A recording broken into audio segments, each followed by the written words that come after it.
5 seconds. Start. Mr. Vice Chairman, I accept the principle of the separation of the railway finance from the general finance. I also accept the desirability of this arrangement. It is not only a convenient arrangement, but it is based on sound principles and is conducive to the better administration of the railways. I also agree that the contribution of the railways to the general revenues should be in the shape of fixed dividends, but I cannot agree that the dividend should be fixed at 4%, and that is the crux of the whole report.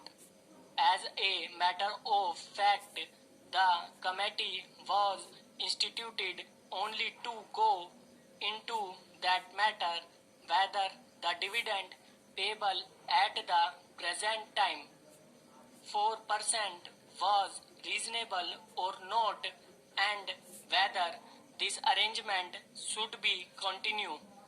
When I say that I do not agree to the rate of dividend, I wish to submit that enough material has not been placed in our hands to judge whether the dividend which is being fixed is fixed on some sound basis or not.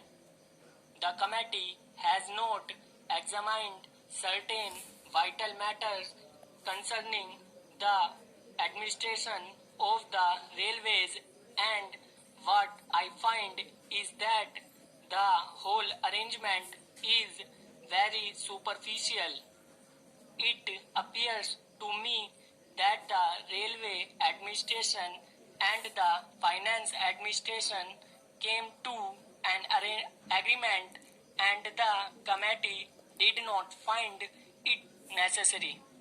Because of the agreement between the two ministries to examine and go into the vital matters which affect this issue, it is not clear how this dividend, if fixed at 4%, is going to react on the working of the railways and particularly on the future development of the railways, and also on the present structure of the fares and freights. This question has not at all been examined, and we do not know what reaction it is likely to have. These are very vital matters, and I think that they need a thorough examination before we can come to correct conclusion in this matter.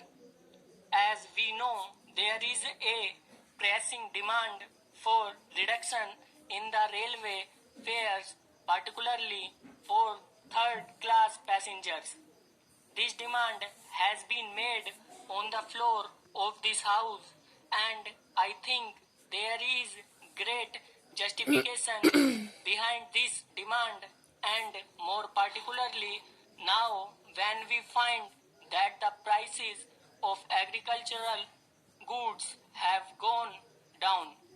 We will have to take into consideration the question whether the rural population, who will get much lesser return for their products, now will be able to pay the same fares and freights. I also wish to draw your attention to the fact that the Federation of Indian Chamber of Commerce had submitted a memorandum to the Honorable the Railway Minister asking him for an examination and revision of the freight structure.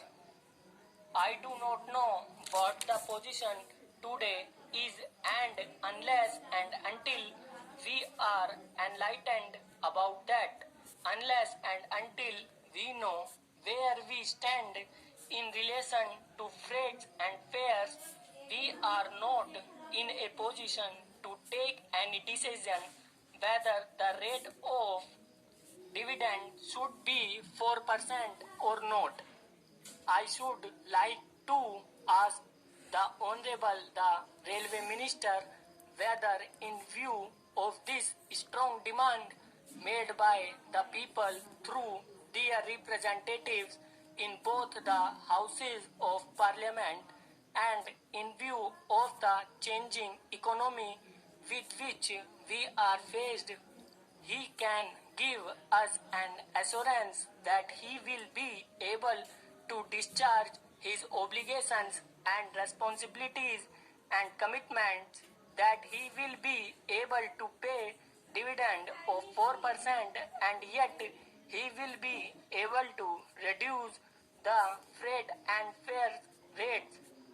That is the basic thing. Another important factor which has to be taken into consideration is the development schemes. I wish to submit that there is no new approach in this matter. I find that we are going about in this matter in the same frigid manner, and the aspirations of the people have not at all been taken into consideration.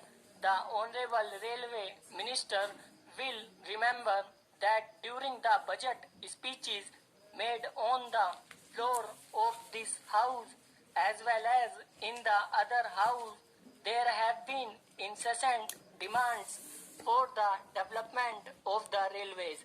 I don't know what he thinks about it and how he thinks that after paying this dividend at 4%, he will be able to meet that demand and he will be able to find a way for the railways to expand their economy as they think it proper, as would meet the demands and aspirations of the people.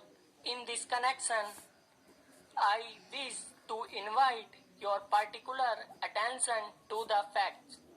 I will be happy if we could pay even a larger percentage, but the fact is that we must be assured that the railways are in the present circumstances in a position to do so and yet discharge their responsibilities and obligations and satisfy the needs and demands of the people, which are legitimate and justified.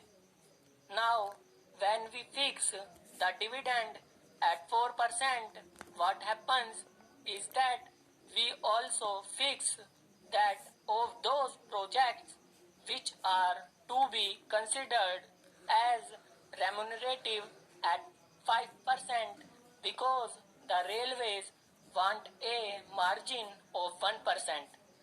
What actually happens is that when we fix it at such a high level, because of this percentage, we find that not many new projects are really taken up, and we have been very seriously disappointed in this matter.